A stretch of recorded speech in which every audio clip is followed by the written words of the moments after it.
And we're ready to go. All right, great. Thank you for that introduction. It's nice to be here and meet all of you.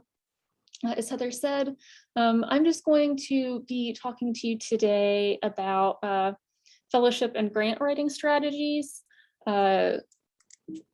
which I think we're in the sort of heat of the moment right now. This time of the semester, a lot of big deadlines coming up. So I'm doing this, but then I'm also offering this as an independent writing center workshop next week on Thursday. So if you want to see it again, you have that opportunity. So workshop goals.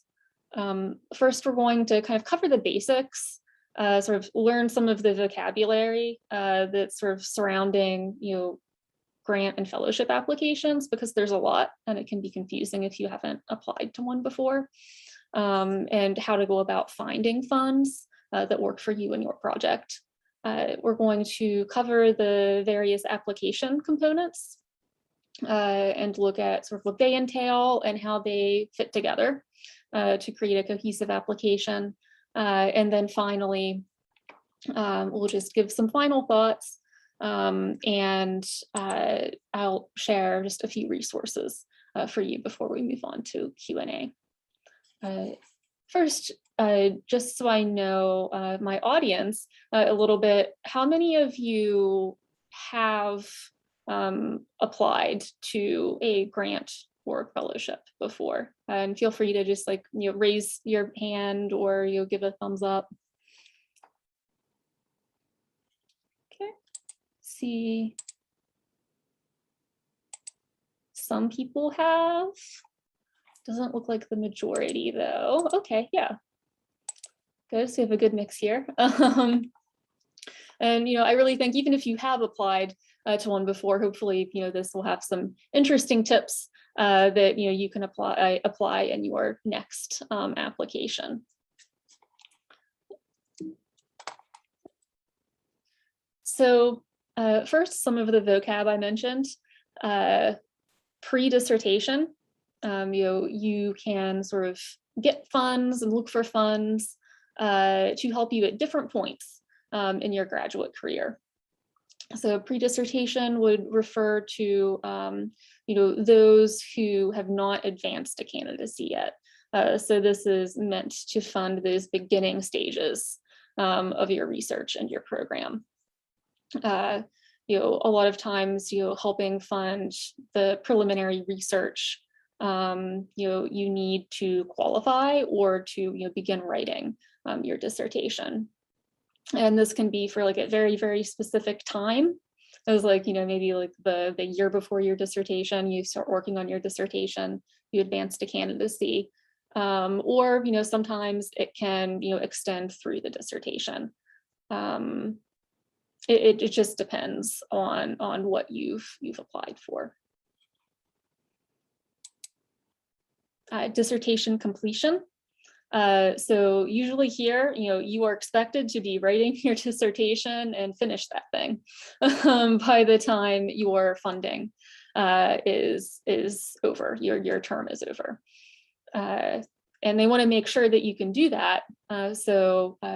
Oftentimes, there are some strict requirements to show that you have put in a number of years already. You have done at least some of your research, and you are prepared to start writing. So of course, these grants and fellowships can fund research or writing. And then postdoctoral. So this is funding or research position for after you've completed your dissertation. So for the future.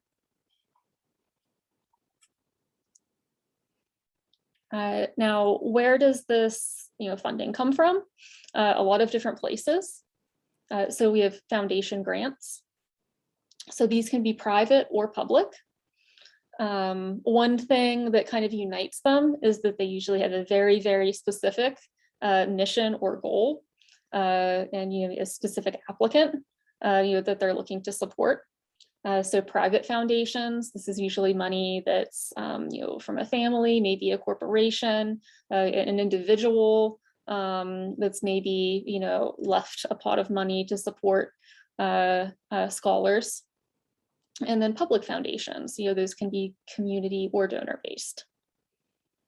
But yeah, the big thing is that usually they will have a very, very specific goal or mission. And then government grants. So this could be federal, state, usually also have very specific goals in mind. These are highly regulated. They need to, of course, all of these organizations need to account for their money, but especially the state and federal government. And of course, they can also fund a variety of projects.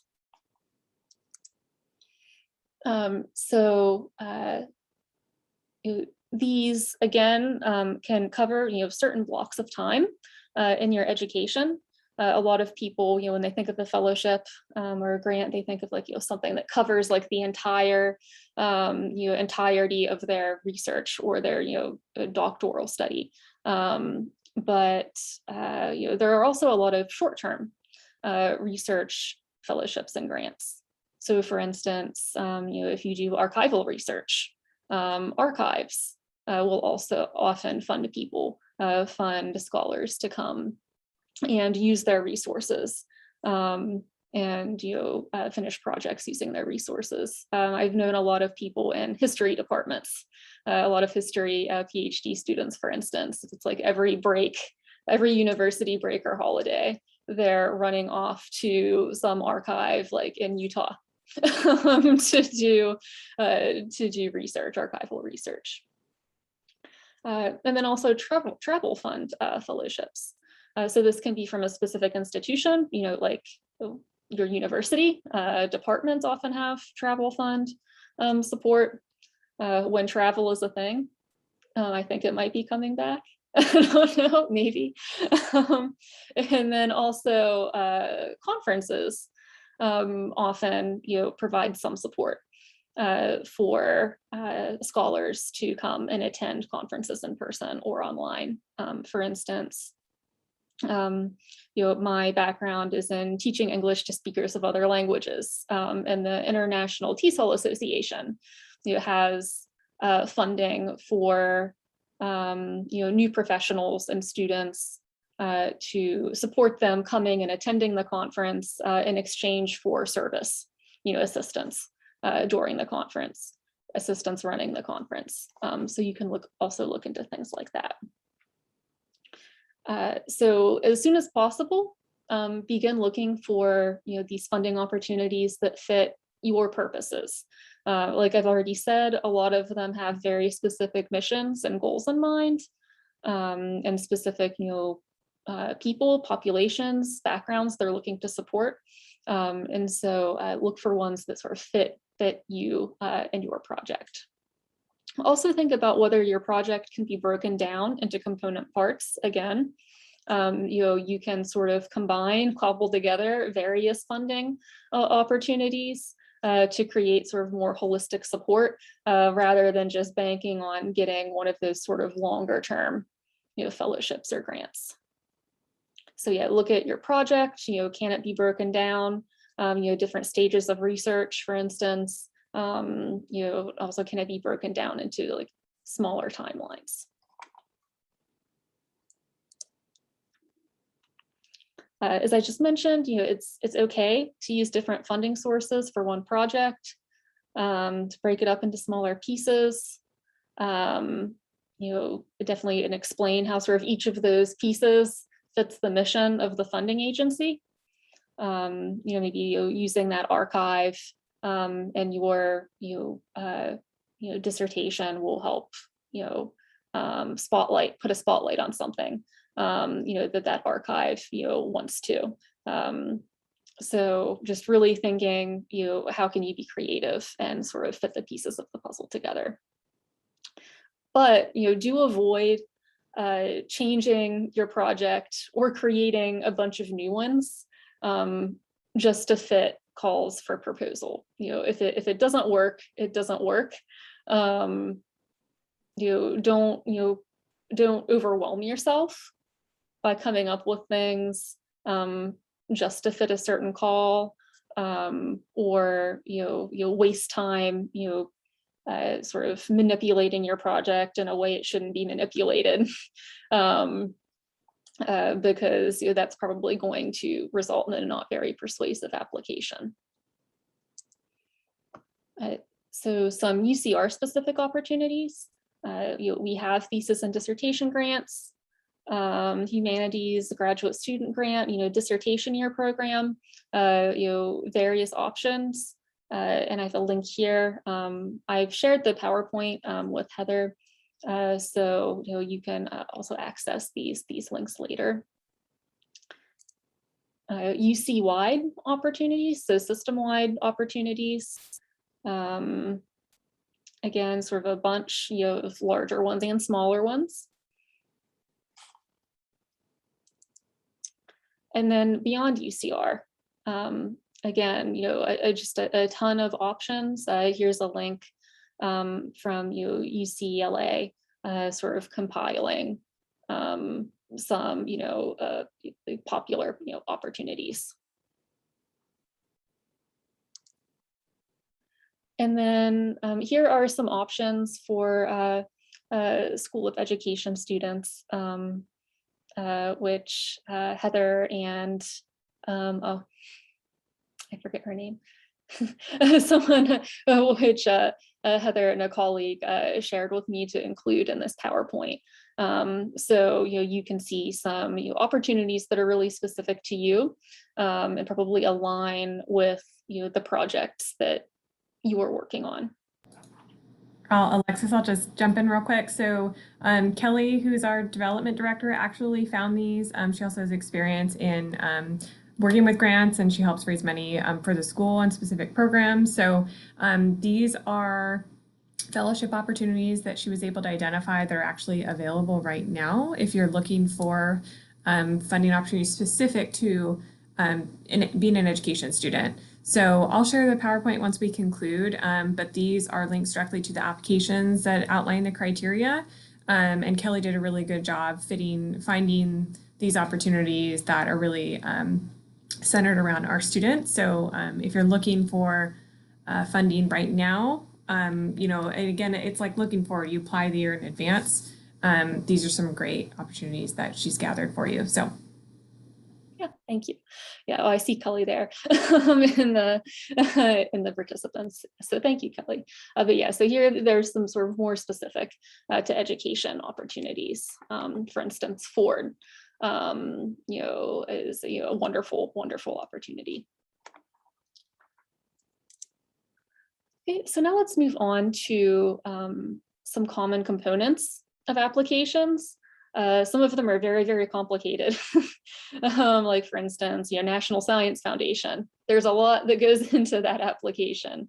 That deadline's rapidly approaching. So we're helping with a lot of those application packages right now at the Writing Center and consultations. So usually there's going to be some kind of online component, online application, a personal statement, or background statement or narrative, sort of autobiography, a diversity statement, a research proposal to really show this is what I'm going to do, letters of rec, transcripts, writing sample, and then possibly a proposed budget or timeline. So not every application will require every single one of these, but a lot of them require at least 3/4 of these. So one writing strategy that I really want to sort of emphasize, especially when you have these really large sort of applications that have a lot of different components, create a kind of strong narrative, and make sure that all of your different pieces align and fit together. If you identify certain values and visions in your personal statement, make sure those track with your diversity statement, and even your research statement. Show you have a genuine interest for your subject area or subfield if you were applying for support for a very specific research project, and demonstrate that you have experiences that have prepared you to complete your proposed research. For instance, NSF. That's super, super important to show that you have the experience as an independent researcher, or experience that's prepared you to be an independent researcher, and that you have resources at your disposal to do what you say you're going to do, and use that funds to the best of your ability. Application strategies, mission, again, really pay attention to the calls that you're responding to, and ensure that you are responding to that mission, and that you are acknowledging it and showing how your experiences, your skills, your research aligns. And show that your research will benefit not just academia, but for a lot of these grants and fellowships, the community, the world. So people beyond just the people in your subfield. What are the broader impacts? So think about framing. Again, make sure that you're explaining how what you do fits into the broader academic or organizational concerns.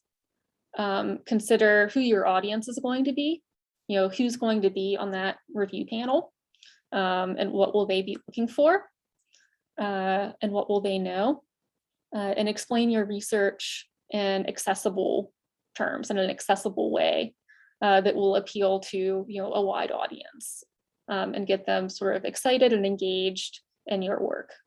A lot of the committees and panels reviewing grant applications, fellowship applications, especially if you're applying for like a public foundation grant, there might be people on that panel that know nothing, next to nothing about your specific field, or your specific topic.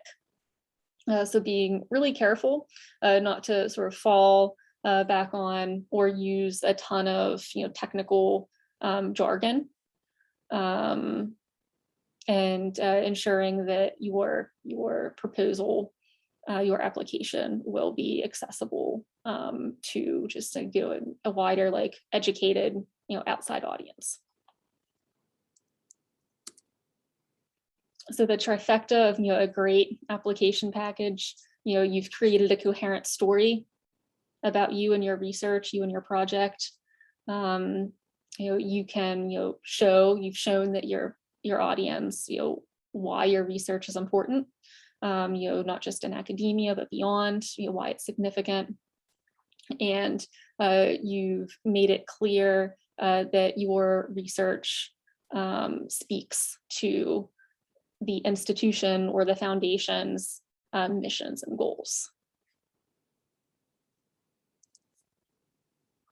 So to get you started, to help you prepare, before you even begin writing, I would suggest looking at your CV and resume, and looking at everything that you've done that you might want to include in your personal statement or research proposal, and highlight or mark items that connect to the funding agency's mission and values. Highlight experiences that will help prove your ability to do your research. And also look for things that are unique about you, experiences that are unique, to again set you apart, show your uniqueness and your capabilities as a scholar. So for example, here are sort of bits and pieces of a CV, a person's CV. How where might they use some of these highlighted experiences? You know, how might they spend some of these highlighted experiences in, you know, a personal statement or a research statement?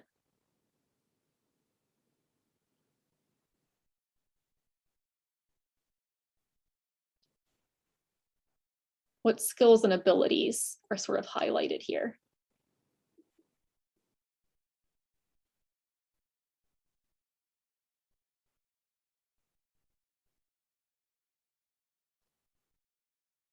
That they have a lot of experience working with women, and it seems like they have a history of working with them in incarcerated institutions. So Yeah, definitely. So, you know, maybe if you're looking at a call for from an agency that is looking to maybe study, you know, the effects of incarceration, or study, you know, its effects on women, you know, big it's a big way to show that, you know, your research aligns, your experiences aligns. And looking at that first highlighted bit in the first line, you know, we see first person accounts of mental health support pre-incarceration. So it looks like, you know, this person has done some kind of field work, interviews, something, you know, so that's a skill. You know, they used to produce that scholarship. So definitely, you know, a way to prove they can function as an independent researcher. You know, we see down here at the bottom, you know, ASA preparing for the professoriate seminar, you know, showing that they're dedicated to, you know, academia and to their field, and they're already looking ahead into the future to sort of continue their work. You know, a lot of these funding agencies, you know, don't want, you know, your research to just be a one-off. They want to, you know that, you know, their money is not only going to just like fund, you know, your one project, but also help you start a career where you sort of give visibility and further, you know, continue that research for years to come. So yeah, really just like looking at all of your experiences and thinking, you know, how you can spin them from different angles, whether that be, you know, this shows that I have this skill. This shows that, you know, I am able to, I've been awarded and, you know, successfully completed fellowships before. You know, a lot of different ways and a lot of different things you can do with your experiences. And again, before you begin writing, you know, I mentioned that having a narrative is important. You know, I would say, you know, try to do that with your CV, you know, go back to those highlighted bits and, you know, try to come up with a theme. I think it was Brittany that kind of highlighted that, you know, you're working with women and specifically incarcerated women. And so, you know, take that theme, you know, what's the motivation there? You know, why are you doing this? You know, what's the significance of this line of research? And how does that align with the, you know, funding institution's mission? Yeah, link all of the different parts together with these themes. You know, it really like looks great to a panel, especially if they're reading, you know, tons and tons and tons of application packages to come across something that's, you know, cohesive and everything fits together. Ensure that you either include different information in each essay or that you highlight different information or talk about the experience and experiences in different ways. So by saying you should have a common theme, I don't mean that, you know, you should be copying and pasting you know, the same sentences and the same paragraphs in each document, but, you know, taking that theme of, you know, yeah, researching, for instance, you know, incarcerated women, and, you know, your motivation for that, What's your personal motivation for that? How is that linked to your history, in your personal statement? And then how is that motivation reflected in your academic research agenda? And what's the broader impact of that research? So looking at sort of the same thing from different angles. So the personal statement, these are hard. I don't know, who here hates writing about themselves? I know I do.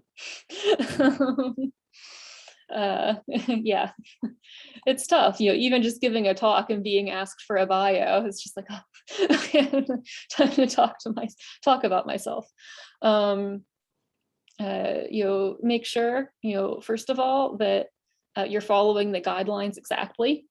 And this is true for all of the application components. One of the probably most common reasons grant and fellowship applications are rejected, isn't because of the value of the research. It's because the directions weren't followed. So really pay attention. You don't want to get disqualified on a technicality. Begin the personal statement with some kind of memorable hook.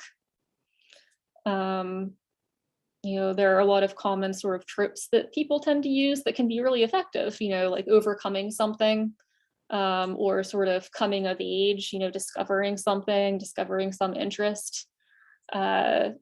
Those work. Readers are familiar with those, audiences are familiar with those, and they like them.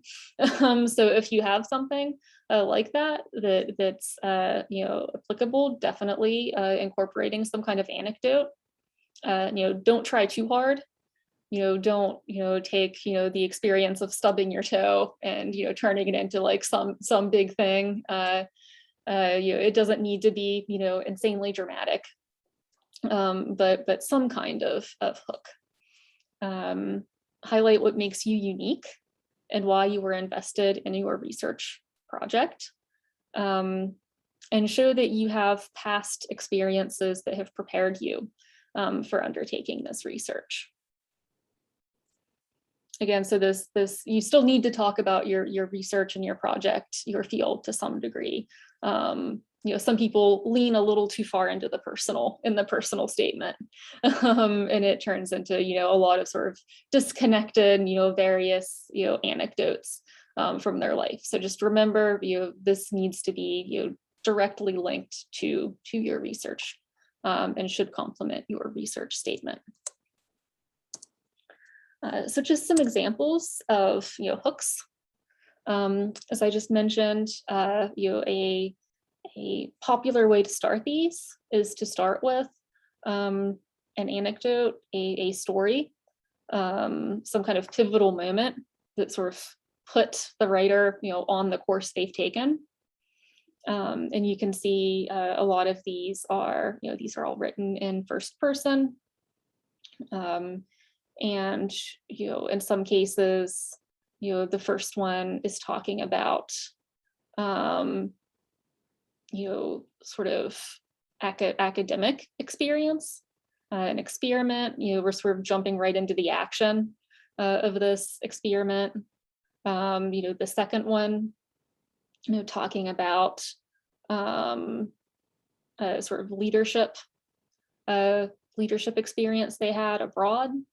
And then finally, the last one is sort of bringing in a little more of the person's personal background. So all of these can work. It's great. These are all, you can see how these could very clearly connect to, research goals and research projects. They're very specific. And it's just an engaging narrative to sort of start your personal statement with. And after this paragraph, and you've gone into sort of the rest of your personal statement and you've expanded on some of these things, it's a good idea to somehow kind of like tie this overall narrative back in at the end in the conclusion. A diversity statement. Some applications ask for a diversity statement, describing your experience as part of an underrepresented group, if applicable. some fellowships and some grants are available, mainly to applicants from underrepresented groups. Demonstrate your commitment and your history to supporting diversity and underrepresented groups and underserved communities.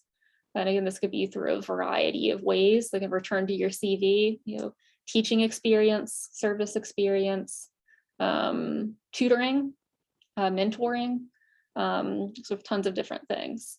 And of course, you'll also want to describe how your research helps sort of further and aligns with your goals for supporting diversity. So then you'll have your research statement or proposal. Some things you want to pay attention to and ask yourself as you're doing this. It's really easy for these things to grow and get sort of out of control. At the beginning, I suggested really paying attention to your timeline and how long the different pieces of your project will take. Really think of that carefully. Does the scope of your project fit the fellowship guidelines? If you're wanting to do 60 interviews, maybe 60 one-on-one interviews that you'll then have to transcribe and analyze, and you're applying to a 1 month grant or 2 month fellowship, that's not going to work. That scope is way too large. Are your project scope and parameters clearly defined? So you might know that you think, look, oh, I can definitely do this, with this funding and this amount of time. You really need to show and prove that to your audience, to the committees that are going to be reviewing your applications. And have you demonstrated that you've done enough research to know that the project you are proposing is valuable and that you have the skills to do it? So of course, you're not going to give usually a super exhaustive lit review and a fellowship application, but definitely show that you're aware of the conversations going on in the field, and show that I know how this is contributing to my field, how it's contributing to society, and showing that you have the experience and the resources to complete it. Also, some things to think about. Do you have a backup plan if things don't work out?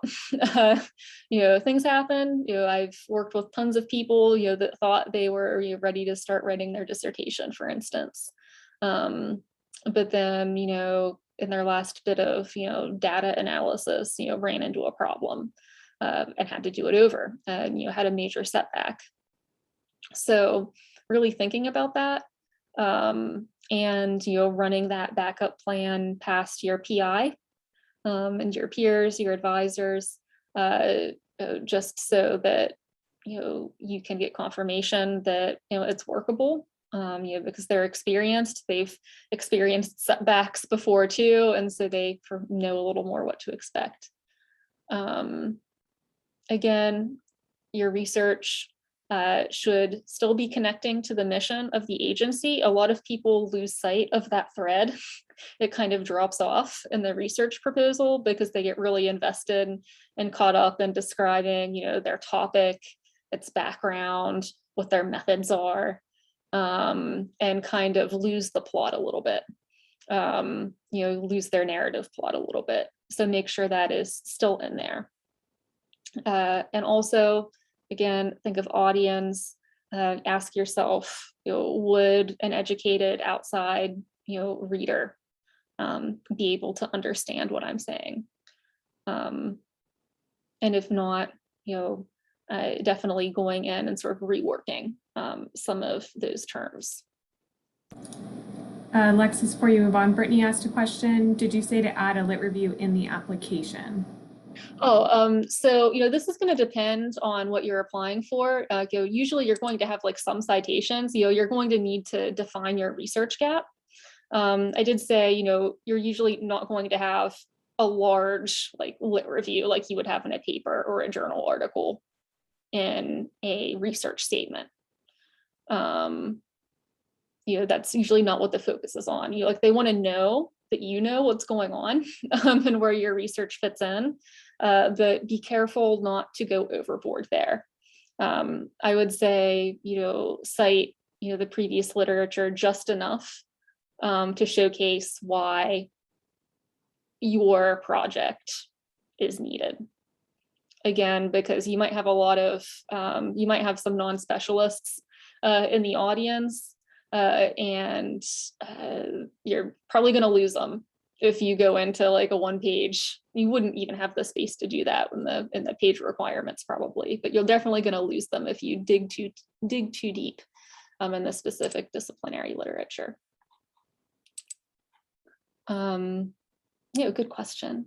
That's something people ask about a lot too. It's easier said than done to cite the literature sparingly.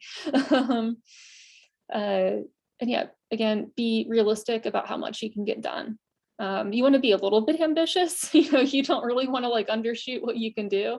You want to come up with an impressive, project that shows it's going to make a meaningful contribution, but you're not going to, solve world hunger in 6 months. And again, like I said, do and analyze like 60 interviews in 1 month, probably. I guess maybe someone could do that, but it would be really hard. And run that timeline by someone who has a lot of experience.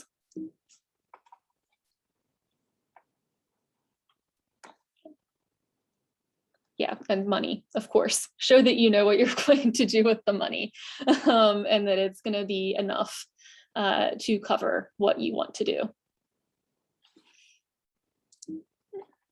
Stuck there. Yeah.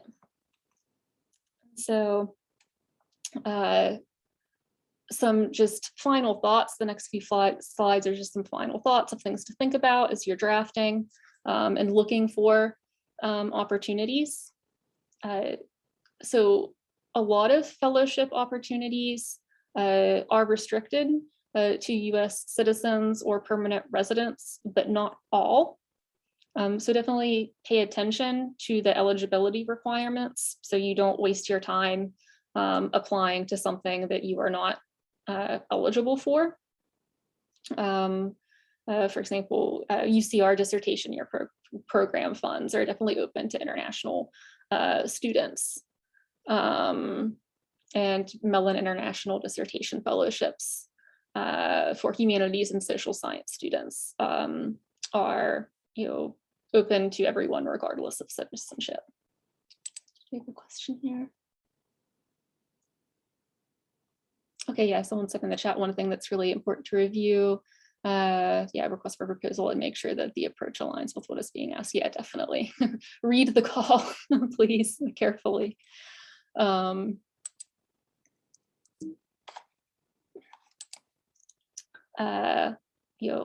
are your friends. You can sort of plug things in, where they fit. I outline everything that I do. I outline my days of what I plan to do. How many of you outline all of your writing projects before you start the drafting process? Raise your hand. Yeah, one person. Okay, how many of you do what scares me and just kind of jump in and start writing? Do I have some free writers here? Maybe, yeah. Okay, yeah, do whatever works for you. But especially if you're dealing with something that has a lot of requirements and you have to check a lot of boxes, like a lot of these applications do, creating an outline just to ensure that you've accounted for all of the things you need to account for is really helpful. Return to that outline, after you've drafted. Have you included everything that you plan to include? You can even reverse outline your completed drafts. For instance, your research proposal, your research statement, going through and looking at every paragraph, and in the margin, stating what the main focus is. And, looking and seeing, does it make sense? Like all of the main, topics for each of these paragraphs and the order they're coming. Is there anything missing, any gaps? Are there any paragraphs where there's more than one main focus or there isn't a main focus? That can really highlight some areas you need to rework your content and organization. Outlining the RFP, definitely check off those requirements, make yourself a rubric. If there isn't already one, if you're lucky, the thing you're applying for might already have a rubric, or someone might have already created one and posted it online. Don't worry about writing sequentially. Write pieces as they come to you and string them together later. I know some people like to start with methods. Some people, write the introduction last. So, the big thing is just to get started, and, not to procrastinate, sitting there, with your empty blank Word doc for a month while your deadline is rapidly approaching, because you're also going to want time to get feedback on these different parts. And then if possible and available, read successful past applications. A lot of major fellowships and grants have successful apps posted on their websites. If you know anyone who's received any of the grants or fellowships that you're applying for, ask them, can I see what you submitted as an example? Just so you have a model, not to copy, but to sort of give you some sense of what your final project should look like. Does the Writing Center keep a bank of successful apps? Our website, I believe, does have, we have for select fellowships, NSF and Ford. So definitely not exhaustive, but we do have materials for NSF and Ford. And I think those are definitely like large enough that you can find those. Like if you Google those, if you go to their websites, you can locate successful research proposals, research statements, personal statements. If you're applying to something that's smaller, like again, one of those archival grants or fellowships, for instance, you might not have as much out there to pull from, but you can always ask too. You can always reach out an email and ask if you can see a successful application, or if they can share something with you. The worst they can do usually is say no.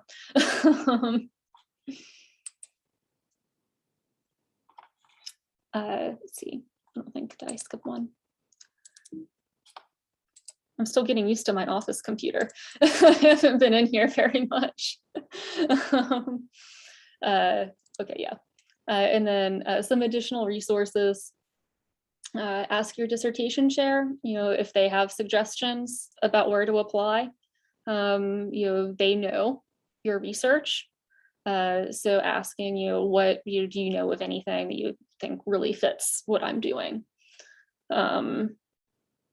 Talk to other grad students for advice. Keep an eye out on the graduate student community iLearn and the opportunity section of our Grad Weekly, which I compile every Friday, as well as department listservs and announcements.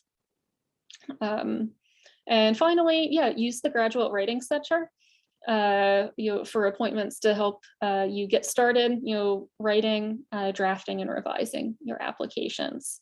I've talked a lot about understanding that your application will probably need to be accessible to an educated sort of outside audience.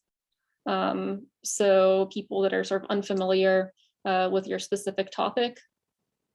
And whether or not you've achieved that goal of being widely accessible, it's going to the Writing Center is a good way to test that, because you can work with a consultant, another grad student, or me, might not be familiar with the specific jargon, technical terms of your field. And we can let you know, like, oh, I got a little lost here, or I'm not sure what this means and how it fits with those aims and goals you've outlined. And just to emphasize, you don't have to have a complete draft to make an appointment and come see us. A lot of people have the misconception that I have to have a finished statement, a finished document. That's not true. We can even help you brainstorm or outline if you just want to talk through your ideas and how you might put them together to form a compelling personal statement. We can help you with that too. So it's good. We have about 12 minutes for questions.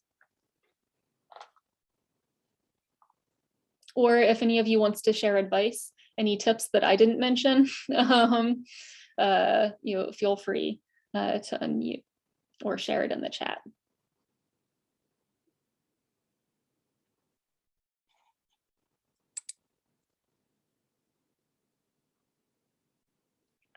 Yeah, I'm glad. We're just trying to give you the basics and help you get started here. Again, I know it can be a daunting process, especially if you're applying to something that has, like 5 different documents you need to draft and put together. I'm wondering if I can pick on Dr. Solis a little bit. He provided some background as somebody who's had a lot of experience with grants already, very successfully, I might add. How are you going to pick on me? Any additional tips, or I mean, especially your journey in dissertation stage and now looking at as a faculty member, is there any additional wisdom you can impart on the students about applying for funding? I think that if I had to impart wisdom in 11 minutes, it would be to emphasize the power of looking at successful applications as models for you to help you get started. And then also understand that there's beauty in grant applications that have simplicity. And I think and this is a mistake that I think I made early on a couple of times, is I wrote a grant and I just tried to do too much. It was like, and I'm going to use item response theory, and I'm going to do this, and it was just, it just became this, like, and when you do that, the reviewers, you think you're impressing the reviewers with all you're going to do. But what typically happens is they start to lose faith in the feasibility of you actually being able to pull it off, to do the work. And so keep your idea and what you're proposing focused and targeted and simple.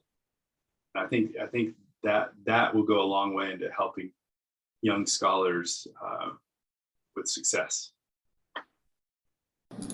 Thank you. As I was listening, because I'm completely foreign to grants, and I keep telling Kelly and Alexis that, like, I don't know anything, so just make it very introductory, because I think that's where our graduate students are starting. I mean, we have to start somewhere in square one. And as I was listening to Alexis present, I'm hearing a lot of overlap with a combination of when students applied to be in their doctoral program, right? Thinking about the personal statement, your statement of purpose, so like why UCR, what's your story? Of course, there's letters of recommendation, so a lot of these elements are the same. And then combining that with their dissertation, and they still have to speak to the why. Why is this research important? Why is it important for them? Why is it important for the world? Sorry if you can hear that noise, there's a media elevator, and some people think that the building is crashing. It is not, as an elevator. Anyway, so I'm just I was hearing a lot of the overlaps, right? So maybe like reframing this application process and just thinking about the experience they've already had with applying to a doctoral program and transferring that into their grant writing process. I'm seeing nodding, and so I think I got that right. Yes. I'd also say that do your best to go beyond just your dissertation with your writing experience, and any writing experience you can gain where you're part of peer-reviewed submissions for journals is going to strengthen your grant writing ability. And so if you go through the process of putting, I have one graduate student who's put a first author publication together, and she worked her tail off, and then she got the reviews back and they tore it up, and she was very frustrated. And I said, this is how it is. And then she got back on her feet and worked really hard at the revisions, and she's ready to resubmit now. And so that's how the grant game works as well. I've had success with IES, and very few people get funded the first submission. It typically takes 2 or 3 submissions. And so you just have to, play the long game, and you have to persevere, and you have to toughen up. You can't take the reviews personally.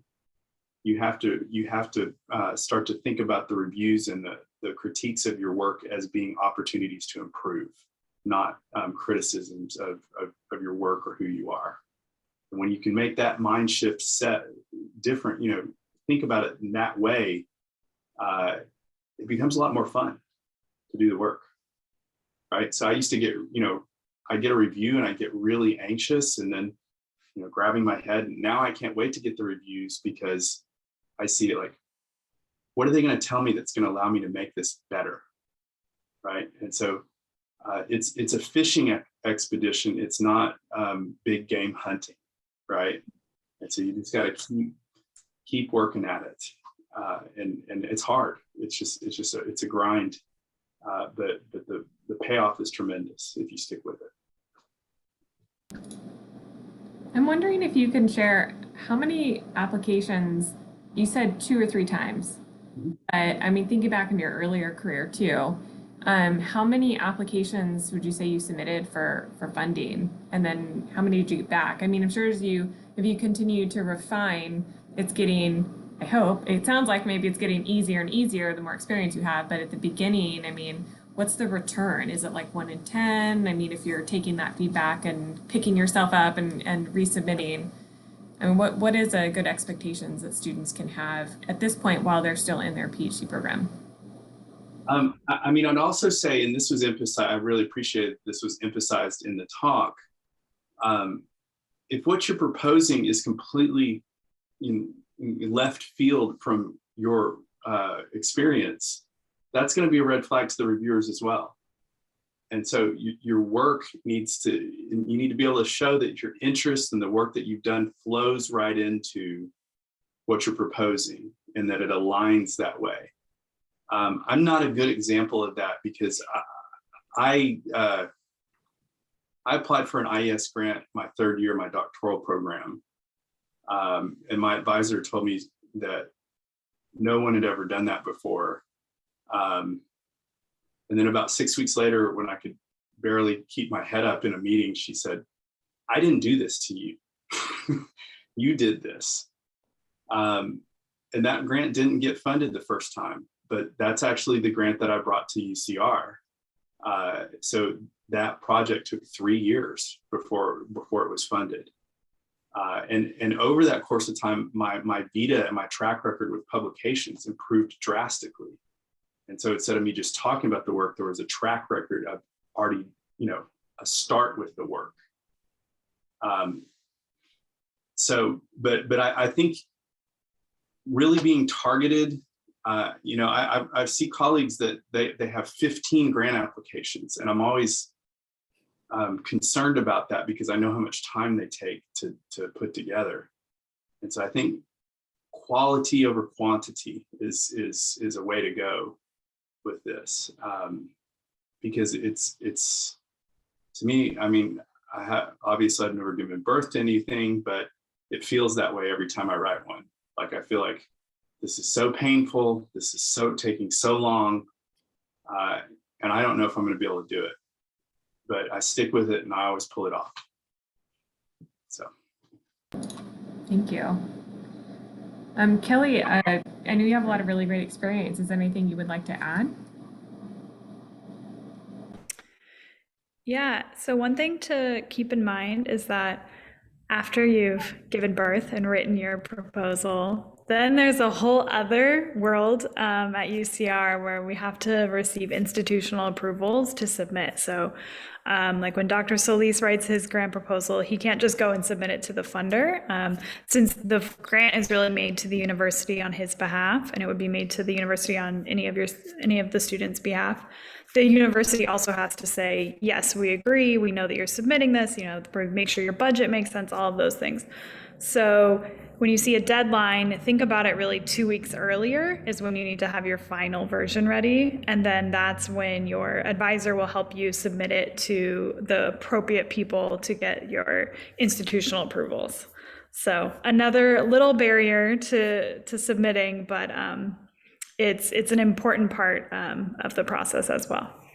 I'm going to add to that, Kelly, that the other thing is don't propose anything that you don't want to do. Because the first grant that I got funded, it was like this great feeling of elation. And then it was like, oh my God, I have to do all this now. Now I was fortunate that aligned with my skill set, but one of my mentors told me that a long time ago. Don't propose work that you're not really passionate about doing, or you're going to set yourself up for a lot of difficulty.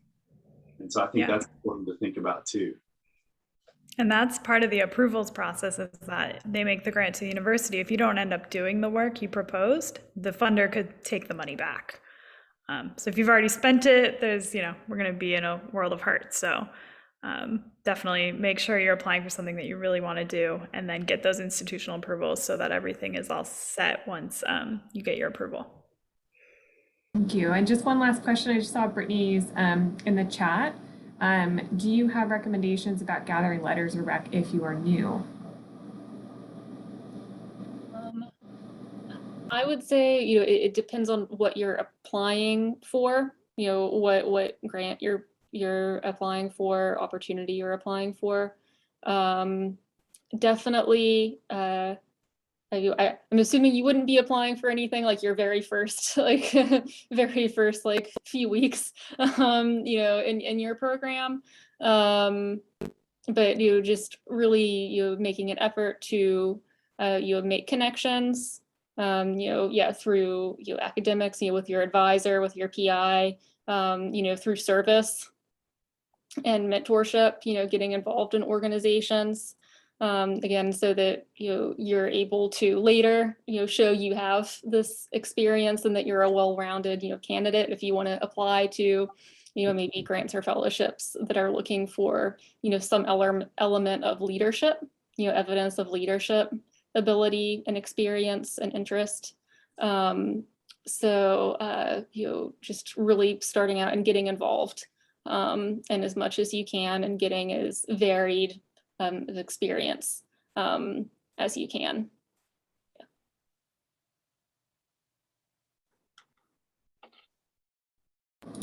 Okay, well, we are at time and I don't see any other questions in the chat. So I just want to say thank you again. Thank you, Alexis, for presenting. I will share this with everyone as well as the recording, so we can all reference it later.